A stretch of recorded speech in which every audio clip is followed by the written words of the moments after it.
Getting some bodies back this week, Loz?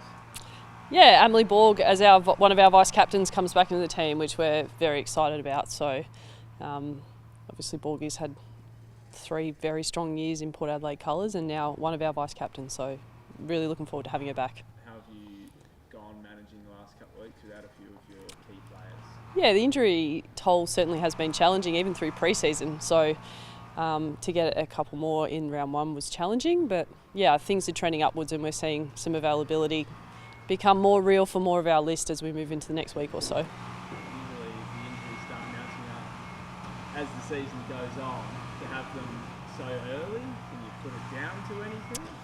Oh, I think it's just been a range of factors. Having a bulk of ACL returns on our list has been a challenge in itself, and certainly a couple of little stress injuries that have popped up as well and bits and pieces. But I think for us right now there's optimism around the players that will be returning to the side in the next couple of weeks.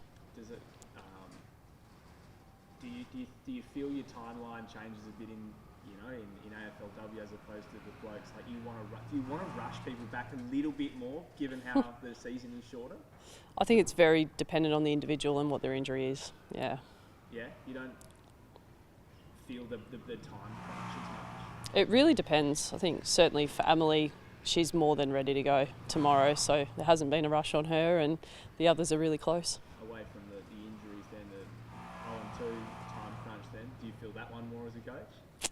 Oh, I think at this point we're obviously disappointed that Fremantle and North Melbourne remain teams that we're yet to beat in this competition, and being our 4th season now, that's something that does burn for all of us. And then there's an opportunity tomorrow which we can't wait for against Gold Coast Suns, who have had their own adversity so far this year, and a new coach in Reece Shaw, who I'm sure will do a fantastic job. I'm very certain there'll be a lot of heat in tomorrow's game and both teams chasing their first win.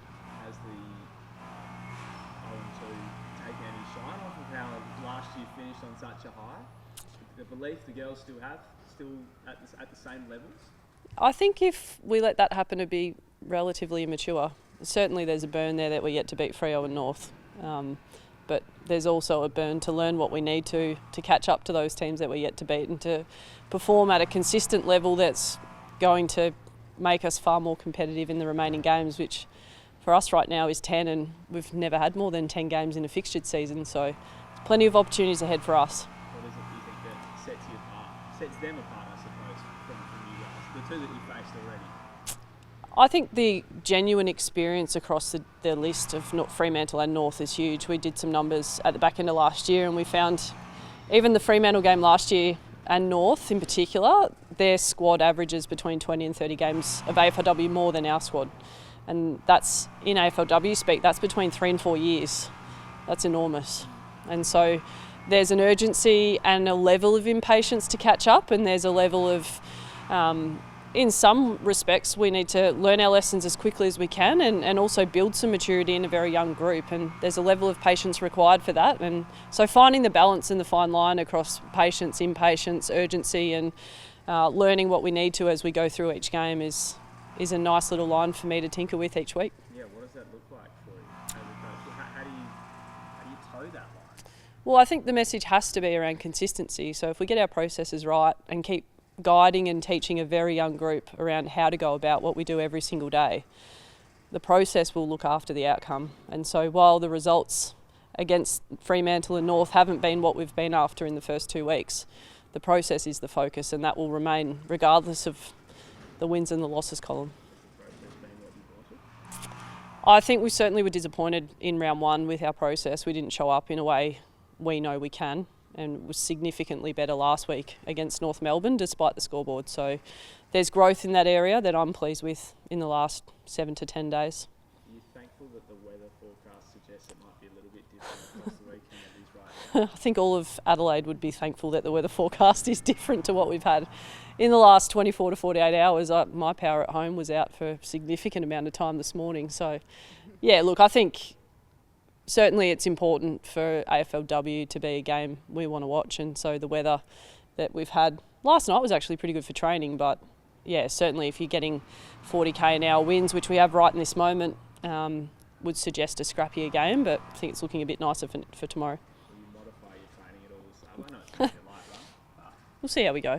Yeah, I think the weather can change at any given moment. So our main training was Thursday night, and today's really about revisiting our main goals for tomorrow and getting a little bit of movement happening and kick into tomorrow. You mentioned Gold Coast before. Are they a team that is in a position to be, they're quite gettable at the moment? Everyone gettable? No one gettable? Where are you on the scale? We turn up to every single game to win, and that's our focus alongside how we go about it. Loz, can I just ask you a question? Jazz Evans, draftee, she's listed as a test coming back from injury. Are we expecting her to make her debut anytime soon? Yeah, Jazz Evans is not far away at all. She's had a very interrupted pre-season, but certainly what she can do with the ball, particularly by foot, is exceptional. And so we would like to see a little bit more footy for her before she debuts, but I think she's pretty close. And what about Lauren Young? She's obviously a very exciting player. She's been back at full contact training for a couple of weeks. How close is she, do you think? Lauren Young's really close. She'd be a week or two away from debuting, and she's been significant at training and full contact for a couple of weeks now. So we're very excited about how Lauren's going, and she's certainly done an enormous amount of work over far too long a period of time, and she's not far off playing. And there were some positives to take away from the second half of the North Melbourne game. How have you reviewed that this week, and what are you taking from that into the Clash? I think we found we had 35 inside 50 entries, and I think they were like plus 12, plus 14 for us against us. So certainly much closer in terms of opportunities ahead of the ball than what the scoreboard suggested. And I think we just left a fair bit out there in front half offence, and very much the way we went inside 50 meant it was hard to defend going back the other way. And if North Melbourne's good at anything, it's their turnover offence, and we put that on a platter for them far too much. So yeah, there's been some good reflection on our team D and also how we can be better in our front half to create better scoring opportunities.